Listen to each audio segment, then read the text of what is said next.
This is a short, straight to the point guide on medical school applications. Just follow the video and you'll have a good baseline and understanding of what you need to do to get into medical school. Getting into medical school is a lot about knowing how to get into medical school first and then going through the steps. So this advice is to help make a lot of those things a bit more clear. A bit about myself: I'm a final year medical student about to be a doctor. I studied at King's College London, and over the past 5 years of my medical degree, I've been advising countless high school students, aspiring medical students, on how to get into medical school. And this is a conversation I have with those high school students and applicants. And then a year later, they are actually in medical school as top medical schools across the country. So Imperial College London, University College London, Oxford, Cambridge, Edinburgh, and many more other medical schools.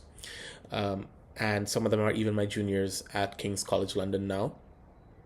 So pay close attention to what I'll tell you. Come back to this video, save it, share it with your friends, and hopefully this will help you get into medical school as well. So an application really consists of a couple main key points. So the first being your A-level grades or your high school grades or whatever diploma you do at high school, that level, where it's the IB or the A-level. And what you need to do is make sure that your final grades and your predicted grades are up to the mark of what medical schools you are applying to. So this is just about being a good student, and there are countless videos out there about how to excel individually. Ask your teachers for more help if you need. And this is just a given or a baseline of what you need to keep up to be a medical student as well. Before going any further, I'd also like to say that I will make a separate video on researching universities. This will come in useful for finding out universities' admission requirements, as well as helping to answer the "why do you want to study at this medical school" question in medical school interviews. Second is arguably one of the more important things, and that really helps you get an insight into whether or not medicine is right for you, and that is work experience. Now, what does this mean? This means something like shadowing a doctor or a team in a hospital as well as a clinic. I generally recommend that you should aim to have these observerships or work experience or shadowing, however you like to call it, in at least 2 to 3 different settings if you are able. Even one is fine. Essentially what this means is one in an inpatient hospital, so big hospital, small hospital, doesn't matter. Basically, when patients are admitted, seeing things in there, whether it's surgery, whether it's sickness, etc. That gives you the idea of what it's like to work in a hospital and what it means to be a doctor in the hospital. Next is in an outpatient setting, so clinics. Someone comes in, has a consultation, goes home, and they get some care as well. This gives you good diversity of perspective, which is really important, and gives you different settings. And these aren't the only two things. You can also do things like outreach camps and maybe help with volunteering in medical settings, which can give you that perspective that work experience gives you. A note about work experience: it's not about the number of work experiences that you undergo, the number of surgeries you observe, or the number of patients you see. It's about the learnings, the insight, and the reflection that you gain from the work experience about being a doctor. I only say 2 to 3 because it gives you that diversity of perspective, not because it is a set requirement. You can gain this diversity and insight from even just one work experience or work experience related activity. Number 3 is a UCAS personal statement, which makes up the UCAS application. The personal statement is a large component of the application itself. Now, what this application is essentially a written document which shows universities, your experiences so far, your academic skills, your understanding of the career, and this is primarily done through the UCAS personal statement. It's around a 4,000 character answer to 3 questions, which are: why do you want to study this course or subject? How have your qualifications and studies helped you to prepare for this course or subject? And what else have you done to prepare outside of education? And why are those experiences useful? As you can see, this gives universities an insight into why being a doctor is important to you, and how this career is suited to you, and how you are suited to it. This is the main component of the UCAS personal statement. I will make a separate video going into more details about the application and personal statement itself. Next, another important thing is how the universities assess if they're going to admit you. This is an admissions test. It's called the UCAT, UCAT. Almost every single medical school uses this to assess and use it as a cutoff for admitting students or selecting them for interview. So this is an important thing that is another pillar of the medical application. Once you write the exam, you get your score immediately after.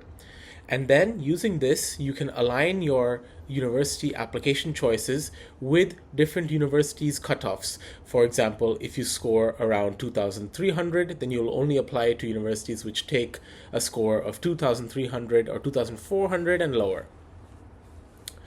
And at the end of the day, you can only apply to 4 medical schools in one application cycle. So this strategic application using your UCAT score is very important. Lastly, the final screening barrier or the final checkpoint are interviews. So medical schools will interview you and you need to show your work experiences, your extracurriculars, your personality, how suited are you to be a doctor, and how suited is the lifestyle of medicine to you. That's what you need to be showing and coming across. Those are the 5 main pillars of a medical school application, and I will make individual videos going into more detail for each of them. That is a brief whistle-stop tour. Now let's move on to a timeline, putting all this together so you have a view of the path ahead. I'll just give you a moment here to pause and look at the timeline.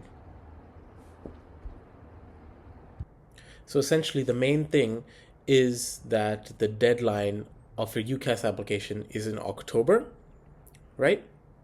So in the May, June, before that October, what you want to do is start researching the universities and their entry requirements, and also start gaining work experience. Although I would say you can do this even before May, June, you can do this at any time, and you should be gaining work experience throughout your high schooling years or whenever you are able. Then in the summer before your application, so in July to around September, you want to prepare for the UCAT. I would say personally around 2 to 3 months of daily consistent preparation is more than enough. Speaking on my own experiences as well as experience of other students that I have taught for the UCAT, and advice that is generally followed on the internet, you do not need to overstudy for the UCAT exam. Around 1 hour to 1.5 hours is what worked for me every day consistently for 3 months.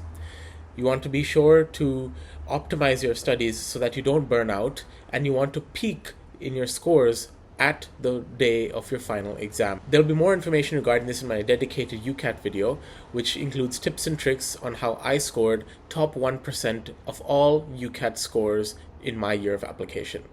And then that same July to September period, the UCAT testing dates will be opened, and you can sit the UCAT then, typically ending the last testing date in August or September.